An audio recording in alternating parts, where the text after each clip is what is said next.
오늘 하나님께서 우리에게 주신 시편 이 136편은 다른 시편과 달리 좀 독특한 특징이 하나 있습니다. 모두 26절로 되어 있는데 각 절마다 앞부분과 뒷부분으로 둘로 딱 나누어집니다. 이 시편은 예배 때 성전에서 예배 집례하는 제사장이 우리를 비천한 가운데서 기억하시니에게 감사하라 외치면 온 성도들이 그 찬양을 받아서 그 인자심이 영원함이로다 하고 함께 화답하며 찬양하는 그런 구조로 되어 있습니다. 그래서 이 시편은 추수감사절이나 하나님 앞에 특별히 감사 예배를 드릴 때 주님 앞에 찬양하며 경배하며 드렸던 찬양 중에 하나가 이 시편 136편입니다. 자, 오늘 그 시편 가운데 제일 마지막 부분 23절로 26절을 중심으로 오늘 우리에게 들려주시는 주님의 음성을 듣는 은혜의 시간 되시기를 주의 이름으로 축복합니다. 자, 먼저 23절입니다. 첫째로 우리 하나님 어떤 하나님이냐? 기억해 주시는 하나님께 감사하라. 기억해 주시는 하나님. 23절은 이렇게 기록합니다. 우리를 비천한 가운데서도 기억해 주신 이에게 감사하라. 그 인자하심이 영원함이로다. 여기서 기억한다는 것은 우리 생각이나 기억, 단순히 기억을 이야기하는 것이 아니라 우리 삶이 정말 나락에 빠지고 절망 속에 빠져서 소망이 없는 비천한 가운데 있는 이 하나님의 백성들을 기억하실 뿐 아니라 그들에게 긍휼과 자비를 베풀어 주신 사랑이 온통 담긴 그 기억을 우리에게 말씀하고 있는 겁니다. 그 하나님께 감사하라는 겁니다. 그러면 온 성도들이 함께 일어나서 그 인자하심이 영원함이로다 하고 그 하나님을 찬양합니다. 아마 여러분 이 프로를 기억하시는지 잘 모르겠습니다. 언젠가 어느 방송국에서 아마 지금은 어떤지 잘 모르겠어요. 오랫동안 방영되었던 프로 중에 하나가 개그 콘서트라는 거 아마 여러분 기억하실 겁니다. 근데 그 프로 가운데 이런 코너가 있었습니다. 그 코너의 제목이 좀 독특합니다. 나를 슬프게 하는 세상. 슬프게 하는 세상이 아니라 술을 푸게 하는 세상이라, 이런 코너입니다.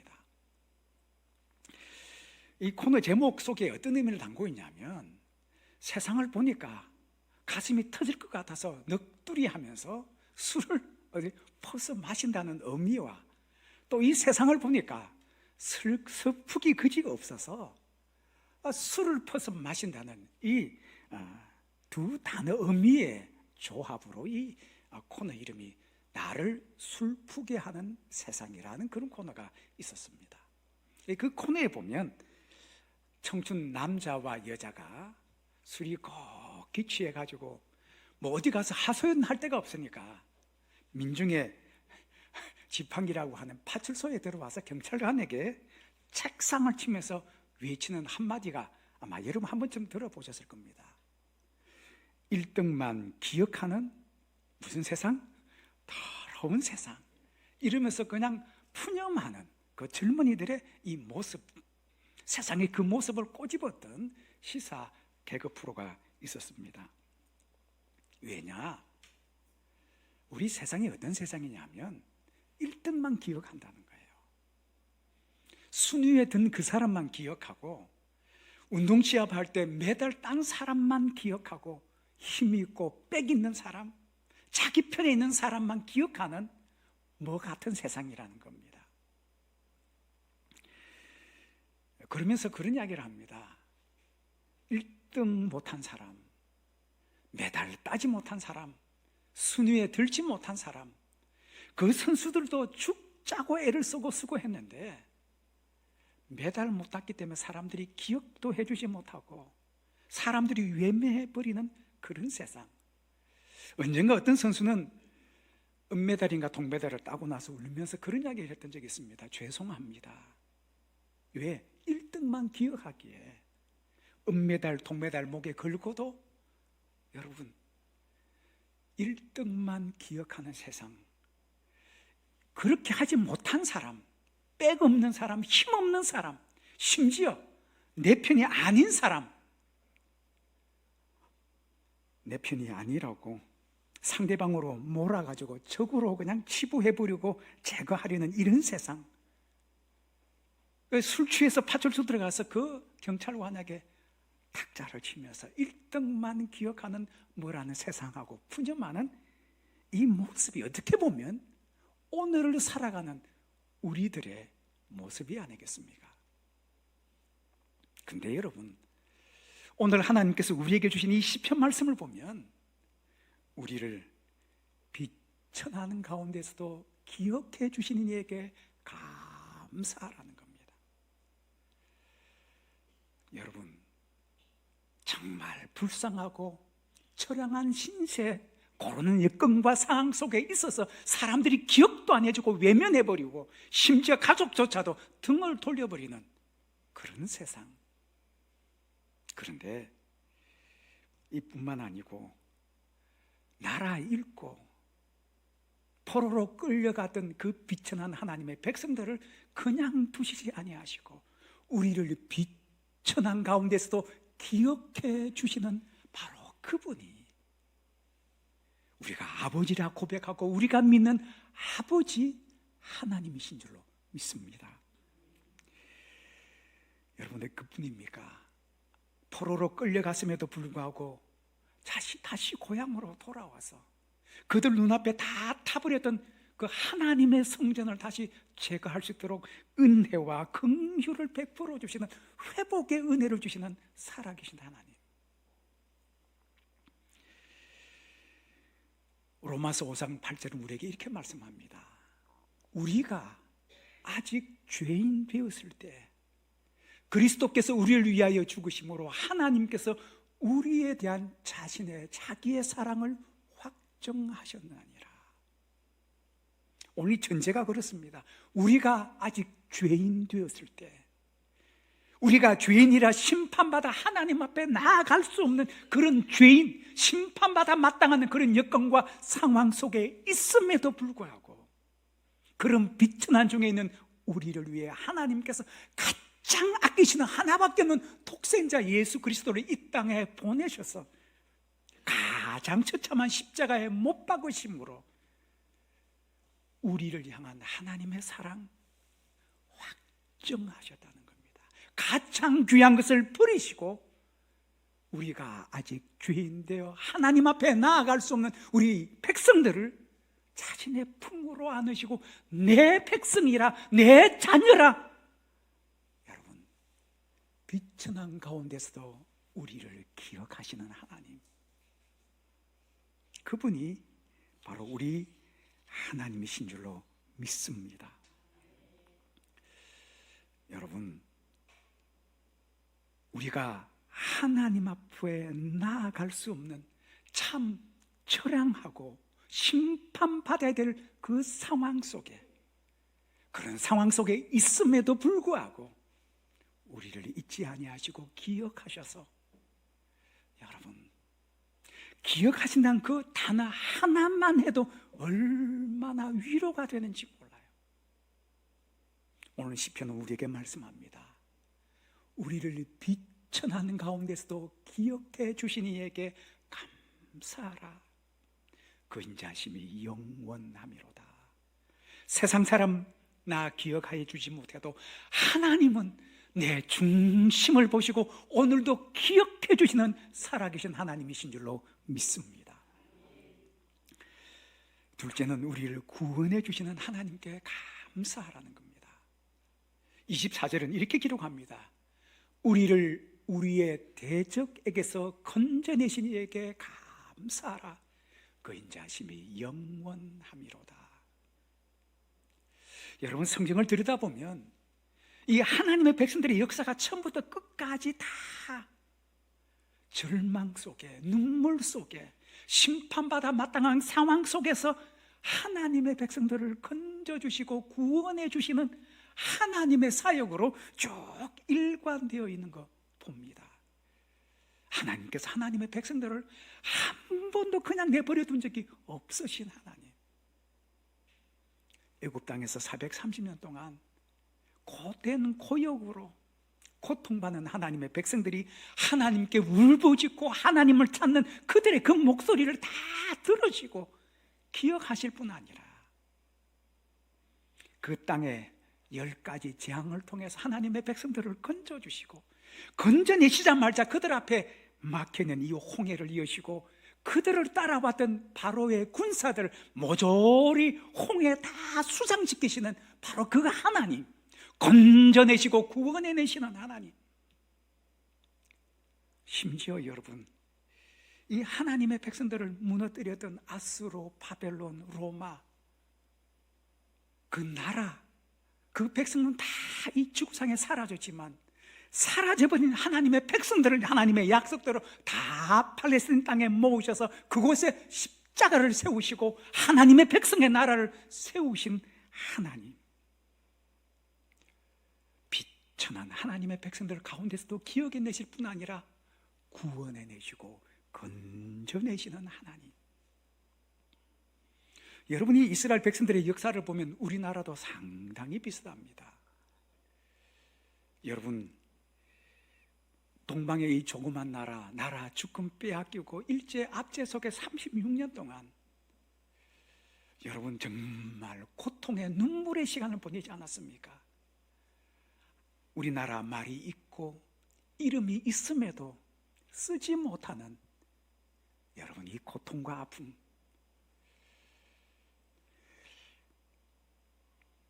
그런데 여러분, 이런 핍박과 박해 속에서도 하나님의 백성들이 이 땅에 자유를 달라고, 독립을 달라고 눈물로 기도했던 이 하나님의 백성들의 기도를 하나님께서 들으시고 하나님의 은혜로, 여러분 우리 힘과 우리 능력이 아니잖아요.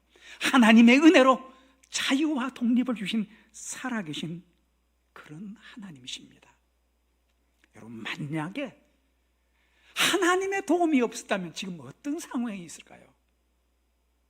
우리나라 말은 벌써 잊어버리고 일본 사람의 이름을 쓰고, 여러분 이것을 한번 상상해 본다면 얼마나 끔찍한지 몰라요.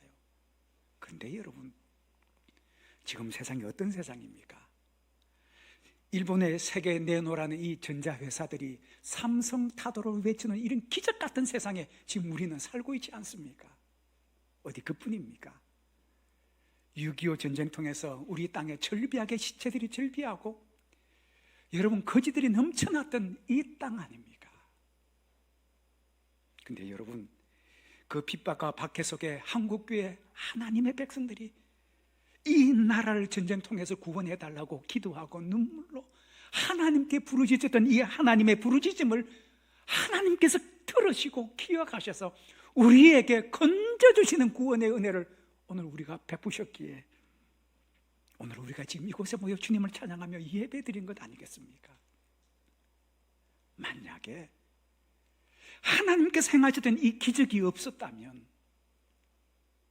우리가 지금 공산 치하에 있다면 이렇게 모여 예배드리지 못할 뿐만 아니라 여러분, 기독교와 교회를 말살해야 되는 첫 번째 적, 그렇게 간주하는 공산 치하에서 우리가 지금 살고 있다고 상상한다면 여러분 얼마나 끔찍합니까?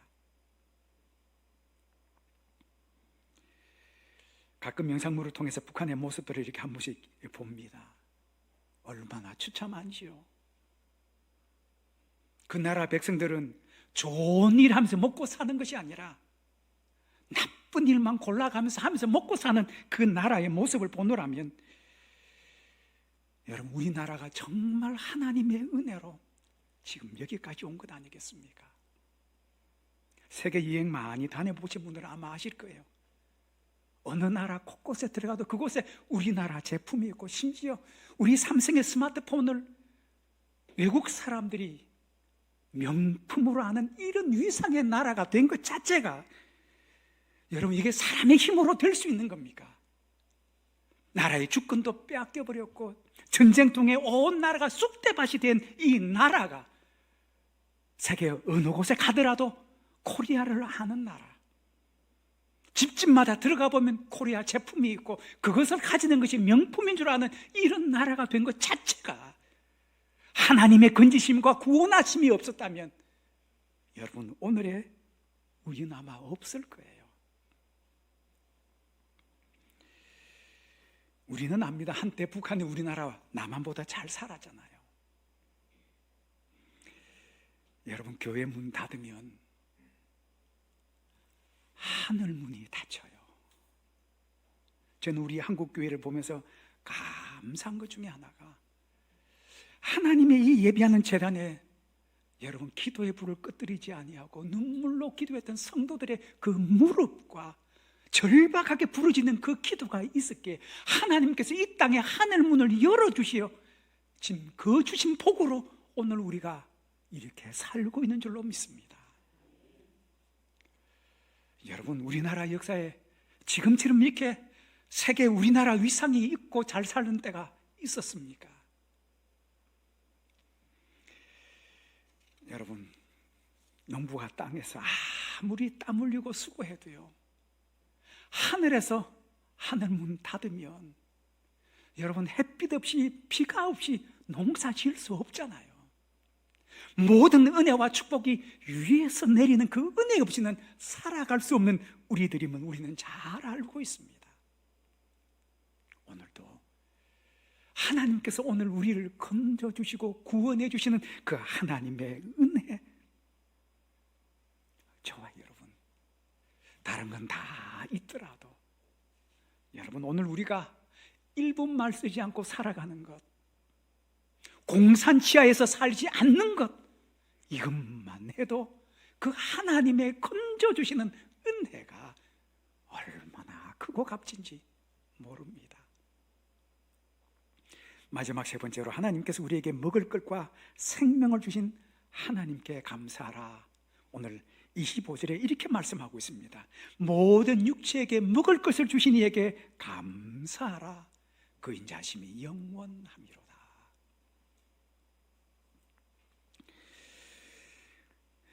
저는 때때로 그렇게 습관처럼 그럽니다. 하나님 감사합니다. 하나님 참 감사합니다. 왜냐하면 오늘 내가 호흡할 수 있다는 이 자체가 얼마나 큰 축복인지요. 하나님이 주신 건강, 여러분 내가 먹고 싶은 음식이 있고요, 그 음식을 내가 눈으로 보고 내 손으로 음식을 먹는다는 자체가 이건 은혜고 축복입니다. 여러분 오늘도 각 병원마다 중환자실에 가보면요, 그 중환자의 가족들이 정말 눈물로 절실하게 구하는 게 하나 있어요. 오늘 하루만 넘겨서 내일이 있다면 그 내일을 달라고 얼마나 소원하는지 몰라요. 그런데 우리는 그들이 그렇게 눈물 지으며 사모하는 그 내일을 오늘 우리는 지금 누리고 살아가있다는 자체가 하나님의 은혜 아니겠습니까? 지난 주일 우리 잘 아는 대로 우리나라 경제를 세계 수준으로 올려놓는데 일조를 했던 삼성의 이건희 회장이 세상을 떠났습니다. 뉴스를 보니까 그렇더라고요. 그분이 죽으면서 남기셨던 유산이 18억인데 나라에서 그 가운데 10억을 가져간대요. 10억, 10조. 예, 제가 조를 잘 몰라서 그렇습니다. 여러분 18조를 남겼는데 10조를 갖고 가면 후손들이 뭐 갖고 사업하고 뭐 갖고 먹고 살아요. 뭐 저는 그거 잘 모르겠습니다. 자, 그것보다 더 중요한 거는 이분이 6년 동안 투병하다가 78세의 나이로, 이런 나이로 세상을 떠났습니다. 참 안타깝고 아쉽습니다. 근데 여러분, 제가 그분이 돌아가신 거 그거 보고 나라에서 10조 가져간다는 그걸 보면서 이런 생각이 딱 떠올랐어요. 여기 계신 성도 여러분, 여러분의 건강처럼 이건희 회장에게 5년의 시간을 주면서 1조를 내놓으라 그러면 그분이 뭐라 그럴까? 벌떡 일어나시 1조 내고도 나 5년? 그럴 것 같아요. 제가 여러분에게 지금 무슨 말씀을 드리고 싶냐면 그분이 그토록 사모하는 1조를 내놓고도 누릴 그 5년을 지금 우리는 누리고 살아간다는 겁니다. 그분이 아마 5년을 허락하고 1조 내놓는다면 아마 이유는 이것 때문일 거예요. 5년 동안 또 사업에 돈 벌면 되고, 뭐 돈은 그렇다 치고라도요, 나에게 5년의 시간이 있고 건강이 있다고 하는 이 자체는 돈으로 셀 수 없는 것 아니에요. 그런 은혜를 우리가 좀 누리고 살아가는데, 이 시간과 건강과 하루의 일용할 은혜 하루하루가 얼마나 소중한지 우리는 잊고 살아갈 때가 얼마나 많습니까? 저는 목회자이기 때문에 병원에 자주 갑니다. 병원에 누워 계신 성도님들을 바라보고, 때로는 식당에서 식사하다가 앞을 보지 못하시는 분들이 식사하는 그 모습을 보느라면, 내가 본다는 게 이게 얼마나 큰 은혜인지, 내 손으로 음식을 먹을 수 있다는 자체가 하나님의 은혜요 축복이고 기적이라는 사실을 때때로 주님 앞에 고백드리지 않을 수 없어요. 여러분, 죽고 사는 거 사람 힘으로 안 되잖아요. 돈 있다고 오래 사는 거 아니잖아요. 건강관리 열심히 한다고 오래 사는 거 아니잖아요. 물론 열심히 운동하면 사는 동안 건강하게 사는 데 도움이 되겠죠. 그러나 죽고 사는 것은 내 손에 있는 것이 아니라 하나님 손에 있는 것 아니겠습니까? 사랑하는 하영교회 성도 여러분, 오늘은 추수감사주일입니다. 한 해를 돌아보면 오늘 우리가 있는 것은 모두 다 하나님의 은혜 아니겠습니까? 비록 우리 앞에 코로나가 우리 앞을 가로막을지라도 주님이 함께 하신다면, 저는 이 다윗의 고백이 너무 좋아요. 천만인이 나를 애워싸 진칠지라도 나는 두려워하지 아니하리로다. 세상의 그 무엇이 우리를 가로막을지라도 우리를 비천하는 가운데서 기억해 주시는 하나님, 우리를 고난 가운데 우리의 대적에게서 건져주시고 구원해내시는 우리의 사랑의 하나님, 오늘 하루를 살 수 있도록 호흡을 주시고 건강을 주시고 그 건강을 유지할 수 있도록 먹을 것을 주시는 하나님의 은혜가 얼마나 값지고 소중한지요. 여러분, 우리 두 번 사는 거 아니잖아요. 딱 한 번 사는 인생 이왕이면 우리 입술에서 늘 주님 앞에 하나님, 오늘 호흡할 수 있음에 감사합니다. 내 비천한 상황 속에서도 세상 사람 잊을지라도 주님 오늘 나를 기억해 주시는 하나님, 이 고난 가운데서도 건져주시는 하나님, 오늘 먹을 것을 주신 그 하나님 생각하며, 여러분 올해 얼마 남지 않은 이 한 시간 주님 앞에 늘 감사하며 살아가는 우리 모두가 되시기를 주의 이름으로 축복합니다. 기도하십시다. 참 좋으신 하나님 아버지, 이 땅 이 백성들 비천한 가운데서도 잊지 아니하시고 기억해 주시는 하나님, 심한 수많은 시련과 고난과 아픔 속에서도 우리를 건져 주신 하나님, 오늘도 우리에게 호흡할 수 있는 생명을 주시고 건강을 주시며 이 건강을 영위할 수 있도록 먹을 것을 주신 하나님께 감사와 영광을 돌립니다. 하나님, 우리에게 세상 어느 것보다 가장 소중한 감사할 수 있는 감사의 축복을 주시니 주님 앞에 감사합니다. 오늘도 우리의 입술을 통해 주님을 찬송하며 감사하는 복된 하루하루 되게 하여 주옵소서. 예수님의 이름으로 기도하옵나이다. 아멘.